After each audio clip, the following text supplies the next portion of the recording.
और इसी बीच एक और बड़ी खबर आपको बता दें, जहां ईडी के पूछताछ को लेकर जेएमएम के कार्यकर्ता लगातार विरोध प्रदर्शन कर रहे हैं। ये बड़ी खबर, ईडी की पूछताछ को लेकर झारखंड मुक्ति मोर्चा का प्रदर्शन लगातार जारी है। सीएम आवास के बाहर जुटे हैं जेएमएम के कार्यकर्ता।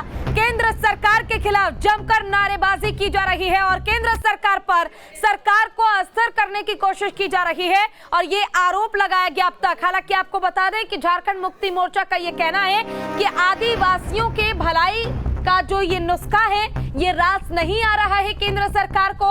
हम लगातार आदिवासियों के लिए, झारखंड वासियों के लिए काम कर रहे हैं और भारतीय जनता पार्टी को ये रास नहीं आ रहा है, इसलिए सरकारी एजेंसियों का गलत इस्तेमाल किया जा रहा है।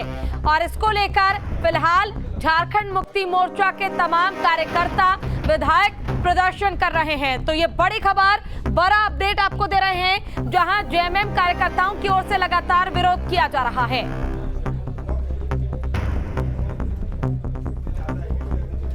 तो देखिए, फिलहाल ईडी दफ्तर पहुंचे थे सीएम हेमंत सोरेन। लगभग 10 घंटे तक पूछताछ हुई सीएम सोरेन से और उनकी धर्मपत्नी कल्पना सोरेन से भी पूछताछ की गई।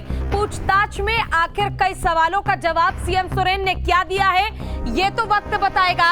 और अनुमान ये लगाया जा रहा है कि एक बार फिर से समन भेजा जाएगा सीएम हेमंत सोरेन को और एक बार फिर से उनको पूछताछ के लिए बुलाया जा सकता है। लेकिन फिलहाल जेएमएम कार्यकर्ताओं की ओर से विरोध किया जा रहा है।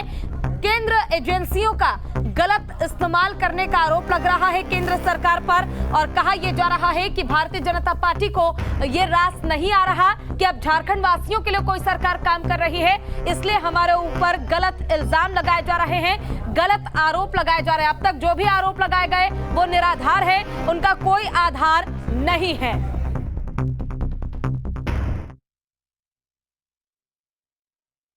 हम लोग गढ़वा से आए हुए हैं।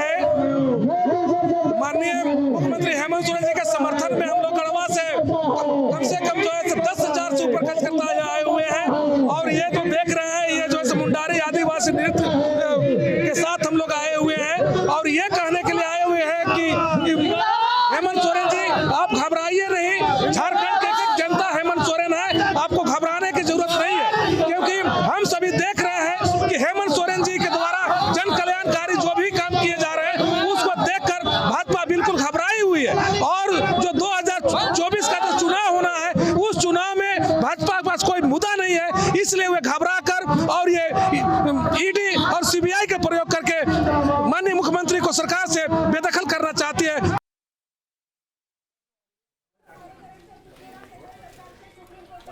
तो जेएमएम कार्यकर्ताओं की ओर से विरोध लगातार जारी है और देखिए किस तरह से केंद्र सरकार पर आरोप लगाया जा रहा है। इस भीड़ को देखिए और भीड़ को देखने के बाद अंदाजा लगाइए कि ईडी दफ्तर पहुंचने पर हेमंत सरकार के कितने नाराज हैं जेएमएम के कार्यकर्ता।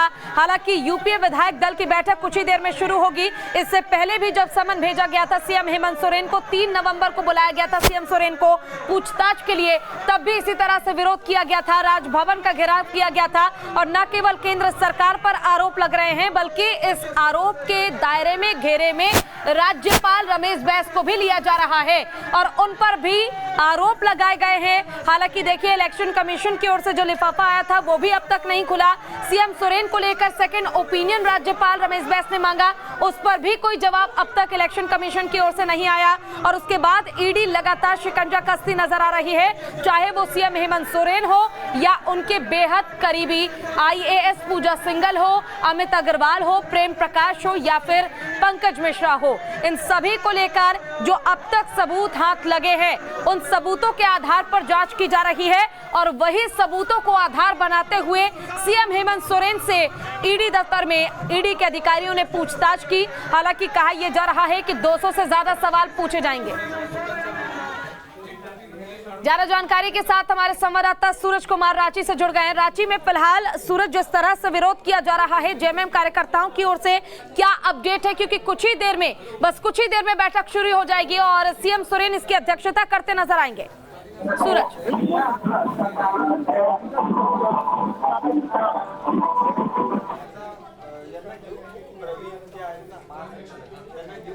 चले तो फिलहाल सूरत से हमारा संपर्क टूट चुका है, लेकिन बड़ा अपडेट, बड़ी जानकारी ये है, एक तरफ यूपीए विधायक दल की बैठक और दूसरी तरफ जेएमएम कार्यकर्ताओं की ओर से विरोध। और मसला केवल एक कि ईडी दफ्तर बार बार सीएम हेमंत सोरेन को क्यों बुलाया जा रहा है, जब उन्होंने लेटर दिखा दिया, जब उन्होंने पर्चा दिखा दिया कि वो बिल्कुल इस पूरे मामले में दूर हैं, उनकी कोई गलती नहीं है और उन पर झूठे आरोप लगाए जा रहे हैं।